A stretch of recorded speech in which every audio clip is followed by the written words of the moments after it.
নমস্কার, আজ আমি আবার একটি ভিডিও করছি। ভিডিওটি শুনুন, ফলো করুন ফেসবুকে এবং ইউটিউবে দেখুন, সাবস্ক্রাইব করুন। বা প্রথম থেকে শেষ পর্যন্ত শুনুন, আর একটু শেয়ার করুন, মতামত জানান। আপনাদের মতামতটা না জানলে আমার হয় না। আপনারা আমাদের দেখুন, শুনুন, ভালো লাগবে। আর আমার জীবনের নিয়ে বলছি, ফলো না করলে জানতে পারবেন না পুরো ঘটনাগুলো। আমি মুক্তি চাই থেকে বলে যাচ্ছি। মুক্তি চাইটা প্রথম দিকেই আছে। হ্যাঁ, এখন 40-এর কাছাকাছি আমার প্রায় 40টা ভিডিও পাঠানো হয়ে গেল। আপনারা দেখুন এবং সাহায্য করুন আমাকে। যাই হোক, আমি নানা রকম ঘটনা নিয়েও ভিডিওতে বলে থাকি। হ্যাঁ, কিন্তু দেখুন, আপনাদের সেগুলো একটু দেখে ভাবনা চিন্তার জন্যই বলি, সবারই যাতে একটু উপকার হয় বা ভাল লাগবে। নানা রকম ঘটনা আপনাদের আশেপাশে আসে, বারবার বলছি আপনারাও পাঠান, লিখে পাঠান, আপনারাও করুন, ভিডিওতে জানান যে এটা এরকম এরকম ঘটনা এরকম আছে। যাই হোক, আমার জীবনে নিয়ে বলছি, সব জায়গাতেই আমার বাপের বাড়ি, সব শ্বশুরবাড়ি, সব জায়গায় আমার কীরকম অবস্থা। হ্যাঁ, হেনস্থা হ্যাঁ, বাপের বাড়িতে তো এখানে থাকি বলে তো ভাইয়ের বিয়েও হচ্ছে না, হলেও না বলতে গেলে 40-এর কাছাকাছি হয়ে গেল। যাই হোক, সেখানে খুবই আমার অস্বস্তি লাগে, সারাক্ষণ আমার ওই নিয়ে ভাবনা চিন্তা। আমি তো কারোর সঙ্গে শেয়ার করতে পারি না, কারোর সঙ্গে আমার রিলেশন নেই এখন, না ভাই বোন, কারোর সঙ্গে কেউ ভালো করে কথা বলে না। এর বাবাকে নাকি রাখার জন্য আমিই দায়ী এখানে। যাই হোক, সেটা আমি কিছুতেই বার করতে পারছি না। ওরকম লোককে কী করে বার করব? কতবার আগে করেছি, এখন আর আমার শরীর পড়ে গেছে, আমি আর পারি না। আগে ওকে ঘর থেকে টেনে বার করে গেস্ট হাউসে দিয়ে আসতাম। হ্যাঁ, ওই অনেকবার এই সব কাণ্ড হয়েছে। হোটেলে গেছে, রাত 12টার সময় ওকে হোটেলে পাঠিয়েছি। হ্যাঁ, চলে এসছে হঠাৎ করে, এরকম এরকম কাণ্ড করেছে। কিন্তু এখন আর পারছি না ওকে নিয়ে, এত ডেঞ্জারাস হয়ে গেছে। হ্যাঁ, যাই হোক, ওকে নিয়ে পারছি না। ও এখানে এসে নানা রকম হুজ্জুতিও করছে।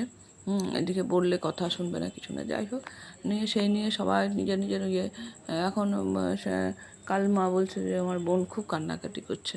আমার নিজের মনে যে ভিতরে কাউকে মানে আমি তো কাউকে প্রকাশ করতে পারি না, ওরা প্রকাশ করতে পারে কান্নাকাটি করে, আমি তো করতে পারি না, কারণ আমার তো সেরকম কারোর সঙ্গে নেই, মানে শেয়ার করার মতন কেউ লোক নেই। তাই আমি আপনাদেরকে সঙ্গে শেয়ার করি। যাই হোক, আপনারা তো আছেন অনেক অনেক আমার ভিউয়ার্স। যাই হোক, আপনারা শুনুন, যে এরকম অবস্থা মেয়েদের হয় বাপের বাড়ি থাকলে। বাপের বাড়িতে না থাকাই ভালো।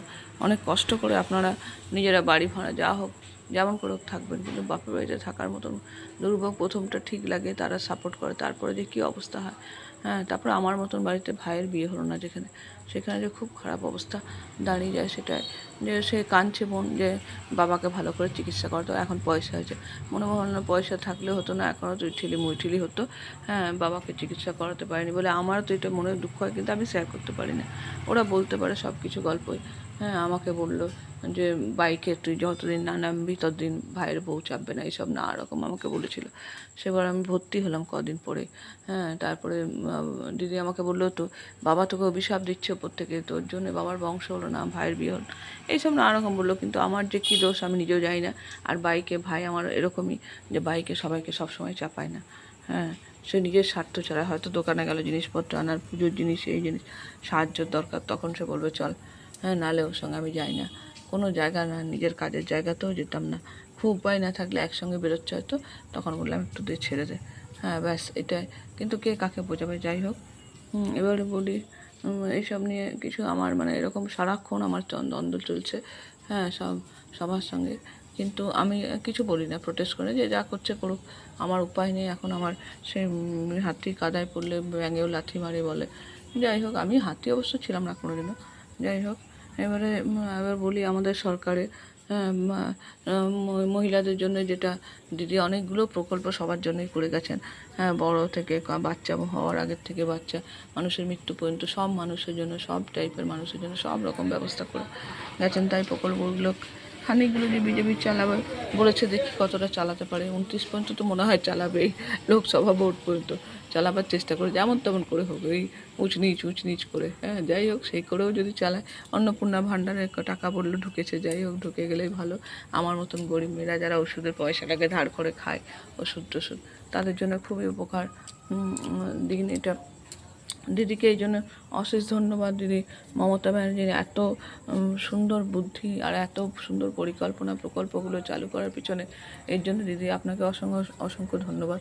এগুলোর পিছনে বিজেপি সরকার যা লেগেছিল কোর্ট কাছারি বন্ধ করার জন্য, লক্ষ্মী ভাণ্ডার নানা রকম প্রকল্পগুলো, কিন্তু এখন দেখছে যে উপায় নেই, মানুষ তো একদম সেই ধুতির কাছা খুলে দেবে এরকম অবস্থা। হ্যাঁ, সে ছাড়বে না।